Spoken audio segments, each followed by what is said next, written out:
এটা হচ্ছে বিশ্বকর্মা পুজোর দিন। তো সকাল সকাল 10টা নাগাদই আমি প্রায় অফিসে পৌঁছে গেছিলাম, যেহেতু আমাদের অফিসেও পুজো হওয়ার কথা ছিল। জোগাড় যন্ত্র অনেক আগেই তৈরি হয়ে গিয়েছিল, কিন্তু ঠাকুরমশাই আসতে অনেকটাই দেরি করেন।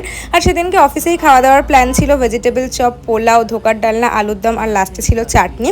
দেন বিকেল বিকেল নাগাদ অফিস থেকে বেরিয়ে গেছিলাম শ্রীরামপুরে। আর কি প্রচণ্ড ভিড়, বাপরে! আমি আগের দিন এখানে এসে মোস্ট অফ কেনাকাটা করেই নিয়েছি, খালি কয়েকটা টুকিটাকি জিনিস বাকি ছিল। যেমন আমার ভাইপোর জামা কেনার বাকি ছিল, তো প্রথমে সেটাই কিনলাম। আর আমার না জুতো কেনার অ্যাজ সাচ কোনো প্ল্যান ছিল না, বাট এই দোকানের কালেকশনটা দেখে বেশ ভালো লাগলো। আর এই জুতোটাও আমার ভীষণ ভালো লেগেছিল, so I got this one. যেমনি ভিড় তেমনই ছিল গরম, তো তাই প্রথমে খেলাম একটা লাস্সি। আর কেনাকাটা করতে এসে একটু খাওয়া দাওয়া না করলে কেমন একটা লাগে না, তো তাই বলে আমি একটা মিক্সড নুডলস নিয়েছিলাম, যেটা অবভিয়াসলি পুরোটা আমি খেতে পারিনি।